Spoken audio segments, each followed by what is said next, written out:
Hello and good morning students. I hope you all are doing well. अपनी पिछली class में हम प्रथमा पाठ के बाद जो अभ्यास के प्रश्न है वह हल कर रहे थे। ग्रामर पोर्शन जो था वह देख रहे थे हम। चलिए आगे इसको कंटिन्यू करते हैं। तो स्टूडेंट, समास का पहला प्रकार है अव्ययी भाव समास। इस समास में पहला पद अव्यय होता है और वही प्रधान होता है और समस्त पद अव्यय बन जाता है।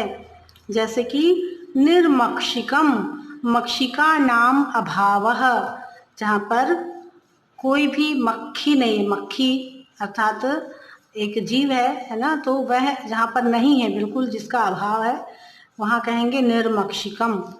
यहाँ प्रथम पद निर है और द्वितीय पद मक्षिकम है। यहाँ मक्षिका की प्रधानता न होकर मक्षिका का अभाव प्रधान है, नहीं होना, अतः यहाँ अव्ययी भाव समास है। इसका अन्य उदाहरण है उपग्रामम, ग्राम के समीप, ग्रामस्य समीपे, समीप की प्रधानता। फिर है निर्जनम, जैसे कि निर्जन जहाँ पर कोई भी उपस्थित नहीं होता, निर्जन जहाँ पे कोई मनुष्य या जीव, कोई भी जीव जहाँ पर ना हो वह स्थान निर्जन कहलाएगा। जना नाम अभावः, अभाव की प्रधानता। इसी तरह से अनुरथम, रथ के, जहाँ जिस रथ में कोई ना हो, खाली हो रथ, रथ के पश्चात।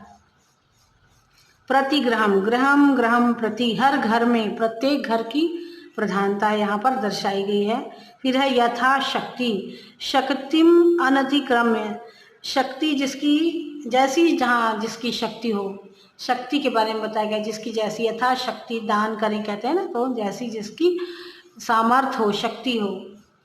सचक्रम, चक्रेण सहित, सहित की प्रधानता। अगला है आपका समास का दूसरा प्रकार है तत्पुरुष समास। प्रायेण उत्तर पदार्थ प्रधानः तत्पुरुषः।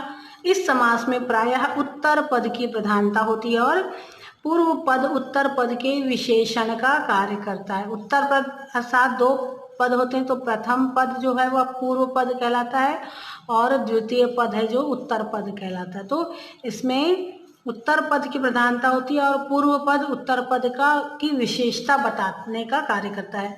समस्त पद में पूर्व पद की विभक्ति का लोप हो जाता है। जैसे राजपुरुषः अर्थात राजा का पुरुष ना, किसी राजमहल का जो रहने वाला व्यक्ति होता है, राज्य पुरुष, राजपुरुष कहलाएगा वह। यहाँ राजा की प्रधानता न होकर पुरुष की प्रधानता है। ग्राम गतः, ग्रामम गतः। शरणागतः, शरणम आगत, जो शरण में आ गया है वह शरणागत हो गया। देशभक्त, देशभक्तः, देश का जो भक्त है वह देशभक्त कहलाएगा। अपने देश के हित में ही कार्य करने वाला, कभी वह देश के अहित के बारे में कभी भी नहीं विचरण करेगा, सोच नहीं पाएगा वह। सिंह भीत, जो सिंह से भयभीत है, सिंहात भीतः। भयापन्ना, भयम आपन्न, जो भयभीत है, जिसके अंदर भय का संचार है वह भयापन्ना कहलाएगा। हरित्राता, जिसको हरि ने त्राण दिया है, जिसे डर जिससे मुक्त हो गया है, जो हरि के द्वारा जिसको भय से मुक्त किया गया है वह हरित्रात कहलाएगा। तत्पुरुष समास के दो प्रमुख भेद हैं, कर्मधारय और द्विगु समास। अपनी पिछली क्लासेस में हमने कर्मधारय और द्विगु समास जो है वो समास के ही प्रकारों के रूप में पढ़ा हुआ है, परंतु इस बुक में ये जो तत्पुरुष समास के ही दो प्रकार बताए गए हैं, कर्मधारय और द्विगु समास। आपको यही याद रखना है हमेशा कि समास के 6 प्रकार होते हैं और ये भी 2 प्रकारों में ही आएंगे, नहीं तो आप कंफ्यूज हो जाएंगे। फिर है कर्मधारय, इस समास में एक पद विशेष तथा दूसरा पद पहले पद का विशेषण होता है। विशेषण विशेष भाव के अतिरिक्त उपमान उपमेय भाव भी कर्मधारय समास का लक्षण है। जैसे कि पीताम्बरम, पीतम च तत् अम्बरम, पीला है जिसका अंबर है ना, अंबर का अर्थ होता है अंग वस्त्र।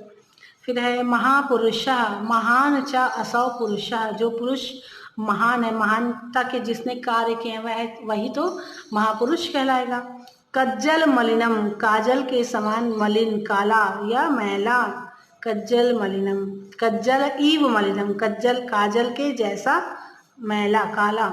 नील कमलम, नीलम च तत्कमलम, जिसका जो कमल यानी हाथ नीले हों जिसके, है ना। मीन नयनम, जिसके नयन जो है वो मछली के जैसे नयन हो जिसके, वह मीन नयनम कलर। मुख कमलम, जिसका मुख जो कमल के समान सुंदर हो। तो स्टूडेंट्स आज के लिए इतना ही। अपनी अगली क्लास में हम आगे के समास के प्रकारों को पढ़ाएंगे।